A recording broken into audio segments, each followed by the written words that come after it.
पराम्बा भगवती उपटन लगा रही थी।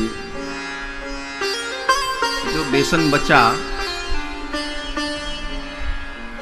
पराम्बा भगवती ने उससे एक आकृति बनाई, एक मनुष्याकृति बनाई और उस आकृति में आह्वान करके कि तुम सजीव हो जाओ, तुम सजीव हो जाओ, तुम सजीव हो जाओ। आकृति में जीव आ गया, गणेश जी के रूप में उनकी उत्पत्ति हुई, दिव्य रूप में प्रकट हुए वो।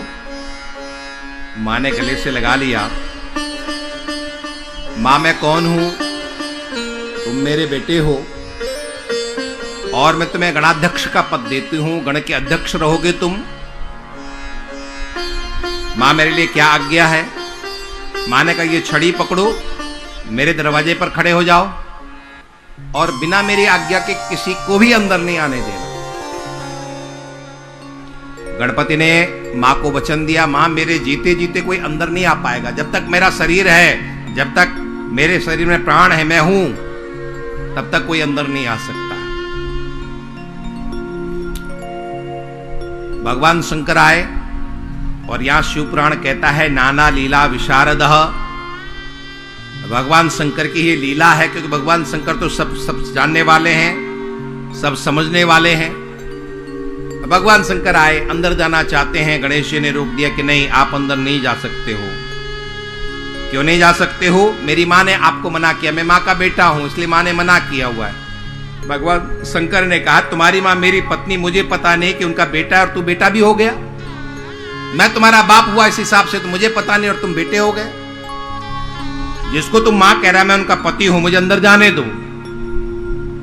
गणेश जी ने कहा नहीं, मेरी मां की आज्ञा नहीं और बिना मेरी मां की आज्ञा के आप अंदर नहीं जा सकते। भगवान शंकर लौट गए। भगवान शंकर ने अपने गणों को भेजा कि देखो जाओ, कितना उदंड है, वो मुझे नहीं जाने दे रहा अंदर। भगवान शंकर के गण आए, उन्होंने समझाया कि जिनको तुम रोक रहे हो महादेव हैं, पराम्बा भगवती जिनको तुम मां कह रहे हो उनके वो पति हैं, इस हिसाब से तुम्हारे वो पिता हुए। गणेश जी ने कहा मैं नहीं जानता मेरा कौन पिता, मैं तो केवल मां को जानता हूं कि मेरी मां है और मेरी मां ने आज्ञा दी है कि जब तक उनकी आज्ञा नहीं होगी तब तक कोई अंदर नहीं जा सकता। लड़ाई होने लगी, भयंकर युद्ध हुआ। यहां पर शिव पुराण में वर्णन है कि गणेश जी ने एक छड़ी से और हजारों हजारों की संख्या में जो भगवान के गण थे, किसी को मारा, किसी को पीटा, किसी को अधमरा किया, सब लौट करके गए। भगवान शंकर से कहा कि महादेव हम जीत नहीं पा रहे। महादेव ने कहा वो कितने हैं? कहा एक, और तुम कितने? काम असंख्य हैं। तो कितनी ये शर्म की बात है कि तुम लोग इतने लोग होते हुए भी एक गण से नहीं जीत पा रहे हो, एक द्वारपाल से नहीं जीत पा रहे हो। कहा भगवान वो अजेय है, हम नहीं जीत पा रहे हैं। तो भगवान शंकर ने कहा कि चलो मैं जाकर के देखता हूं। भगवान शंकर भी गए और गणेश जी से और भगवान शंकर का भयंकर युद्ध हुआ। एक बार तो भगवान शंकर को भी लगा कि क्या प्रताप है इनका, लेकिन बाद में भगवान शंकर ने त्रिशूल का प्रयोग किया। आगत्य च त्रिशूलेन तच्छिरो निरंकृतात्। भगवान शंकर ने त्रिशूल का प्रहार किया, त्रिशूल आते ही लगा, सिर धड़ से अलग हुआ।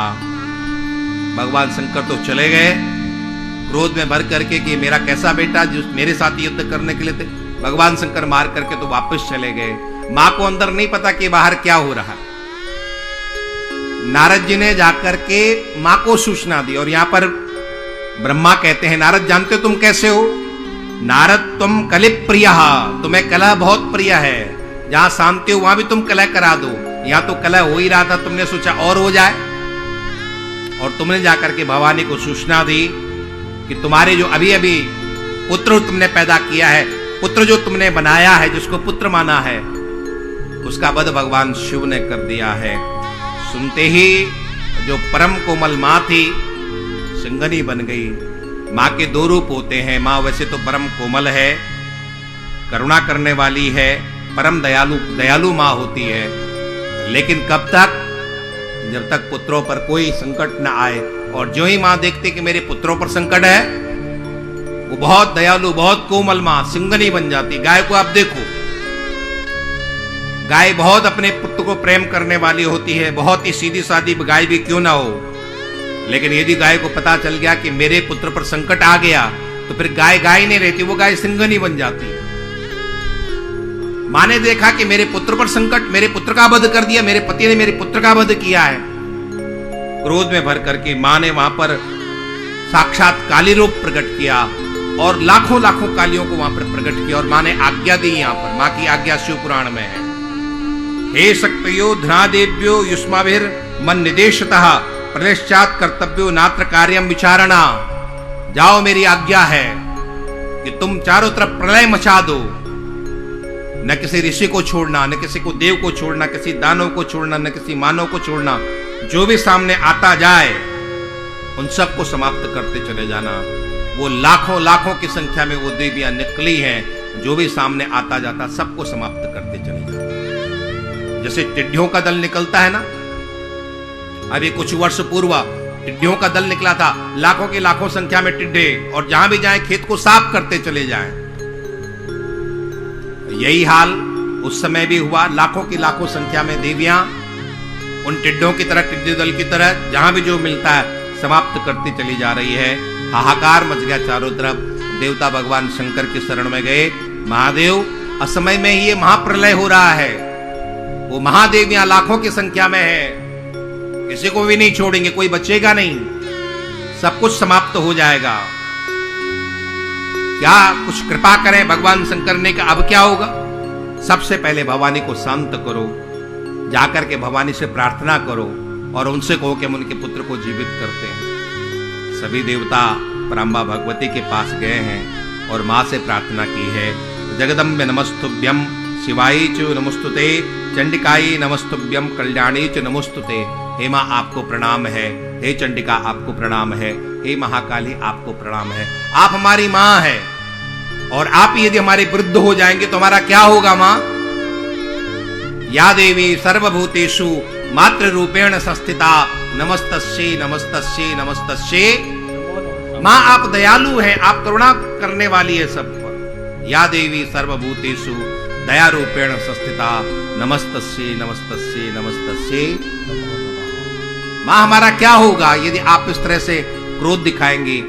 आप कृपा करें मां, आप शांत हो जाएं। बहुत लंबी चौड़ी स्तुति की, बहुत दंडवत प्रणाम की। मां का क्रोध शांत हुआ और मां ने कहा सुनो देवताओं, मेरे दो शर्त हैं, इन दो शर्तों को यदि तुम पूरा करते हो तो मेरा क्रोध समाप्त होगा, मैं कालियों को वापस बुला लूंगी, और ये दो शर्त तुमने हमारी पूरी नहीं की तो कोई भी यहां नहीं बचेगा। मेरा बेटा नहीं बचा तो अब कोई बचने वाला नहीं। क्या शर्त है मां आपकी।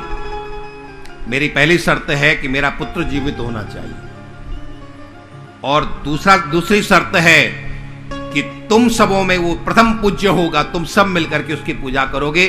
तुम्हारा पूजन जब प्रारंभ होगा तो सबसे पहले लोगों को गणेश जी का पूजन करना पड़ेगा। ये दो मेरी शर्तें हैं, यदि इन दो को मानो तो मैं शांत हूं। देवताओं ने कहा मां, सर्वाध्यक्षो भवेत् यूयं कुरुतत्तद्य तदा शांतिर्भूमिन् लोके नान्यथा सुखमाप्स्यत। ऐसा तुम नहीं करोगे तो दुनिया में सुख होने वाला नहीं है, शांति होने वाली नहीं है, उपद्रव शांत नहीं होगा। पहले मेरी इन दो बातों का तुम वचन दो, ऐसा करोगे। देवता भगवान शंकर के पास गए, प्रभु पराम्बा भगवती तो ये कह रही हैं। भगवान शिव ने कहा कि कोई बात नहीं, तुम कह दो कि हम ये दोनों तुम्हारी बातों को पूरा करेंगे। भगवान आप भी चलें। भगवान शंकर ने कहा अभी मैं नहीं जाऊंगा, पहले उनके दोनों काम हो जाए फिर मैं जाऊंगा, अभी वो क्रोध मैं भी नहीं झेल पाऊंगा।